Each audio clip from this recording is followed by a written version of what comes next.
Becky Watts, the kidnap plot by family. Who was Becky Watts? Rebecca Becky Watts was a 16-year-old girl from Bristol, UK, known for being shy, loving makeup, and staying in her room most days. She struggled with social anxiety and body image issues, but was close to her father, Darren Galsworthy, and lived with him, her stepmother Angia, and Angia's son, Becky's stepbrother, Nathan Matthews. The family betrayal. The horror began within her own home. And Nathan Matthews, 28, her stepbrother, and his girlfriend, Shauna Hoare, 21, harbored dark fantasies about kidnapping teenage girls for sexual purposes. They developed an obsessive interest in petite teenage girls, voyeuristic searches, and kidnapping porn.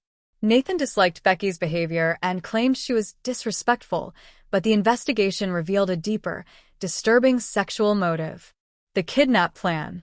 Nathan and Shauna planned to kidnap Becky using a stun gun to subdue her, duct tape to restrain her, a large bag to transport her. Their intent was to sexually kidnap Becky, making her learn respect, while fulfilling their sexual fantasies. The murder. On February 19, 2015, Becky was at home when Nathan and Shauna arrived under the pretext of visiting. Nathan ambushed Becky in her bedroom, suffocating her while restraining her with handcuffs and tape. Becky fought back fiercely, but Nathan overpowered her, leading to her death. Cover-up and dismemberment. After killing Becky, Nathan and Shauna moved Becky's body into the boot of their car. They took her body to their house, where Nathan dismembered her using a circular saw. Her body parts were hidden in suitcases and storage boxes and distributed across Bristol in various locations. The day of the murder. On February 19, 2015, 16-year-old Becky Watts was at home in Bristol, unaware of the horror planned by her stepbrother, Nathan Matthews, and his girlfriend, Shauna Hoare. Nathan arrived at Becky's home while her father and stepmother were out.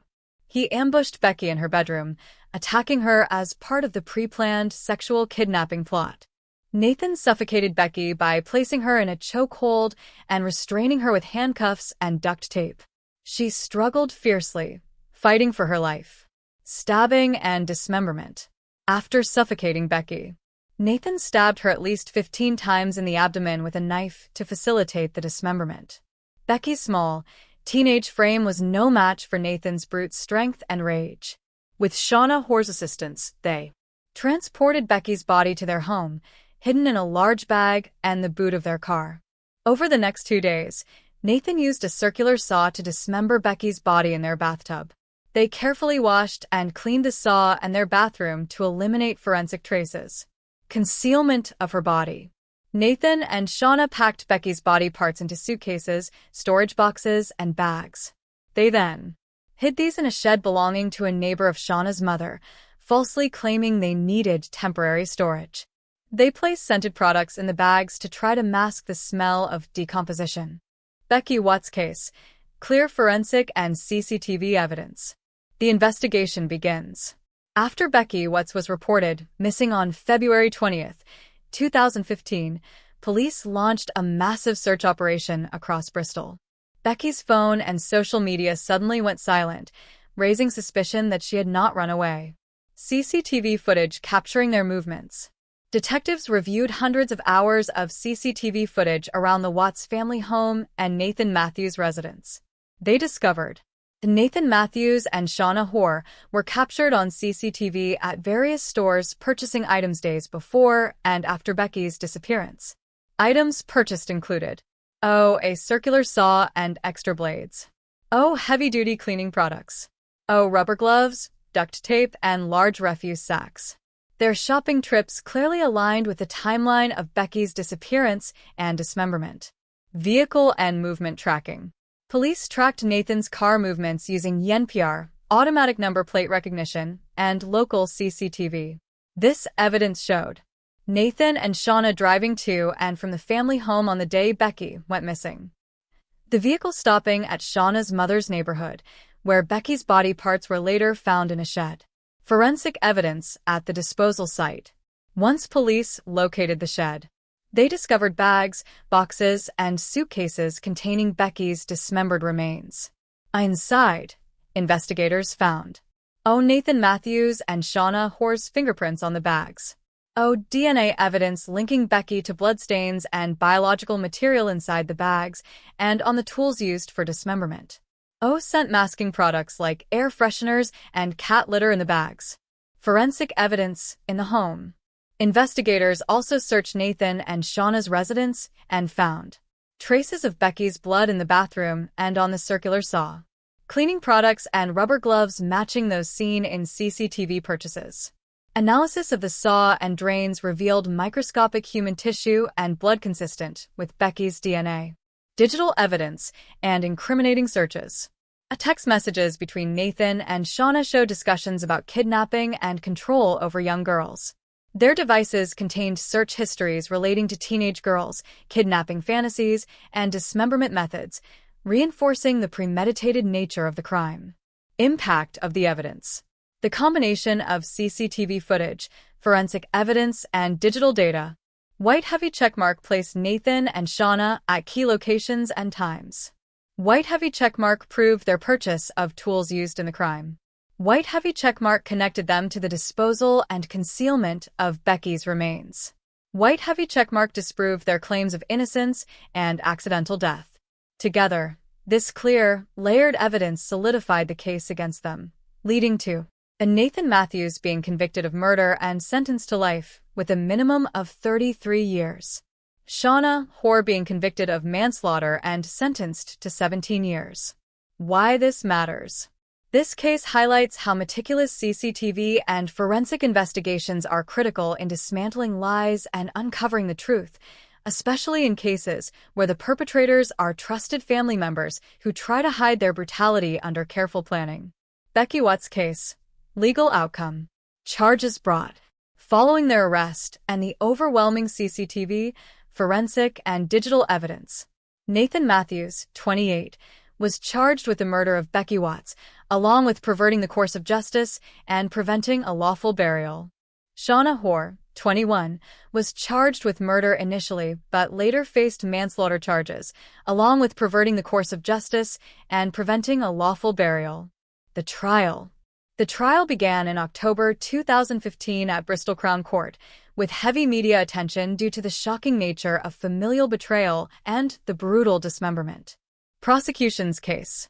Argued the crime was sexually motivated and premeditated.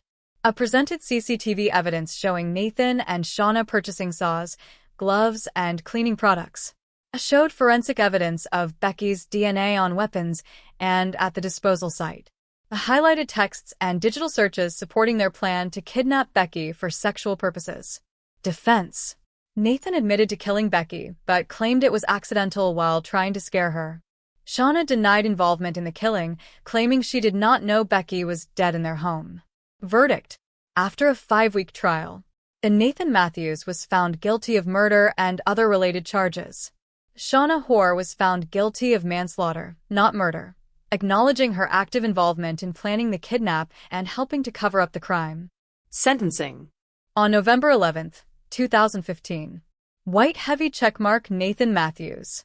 A life imprisonment with a minimum of 33 years before eligibility for parole.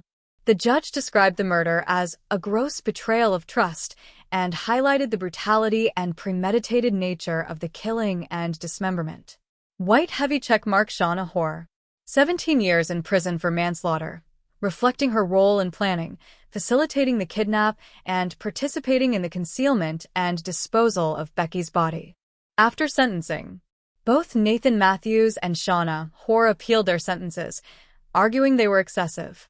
In June 2016, the Court of Appeal rejected both appeals, upholding Matthews' life sentence with a 33-year minimum, Hoare's 17-year sentence. The court ruled the sentences were fair, proportionate, and reflective of the extreme seriousness of their crimes. Impact of the legal outcome. The legal outcome. White heavy checkmark brought a measure of justice to Becky's family, who had suffered a profound betrayal from within their home.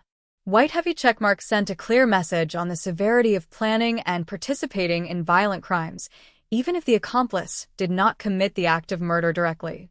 White heavy checkmark reinforced public trust in forensic, CCTV, and digital evidence's role in securing convictions. The Becky Watts case remains a chilling reminder that justice can prevail even in the most complex and emotionally devastating family murder cases. Becky Watts case, community and memorial response.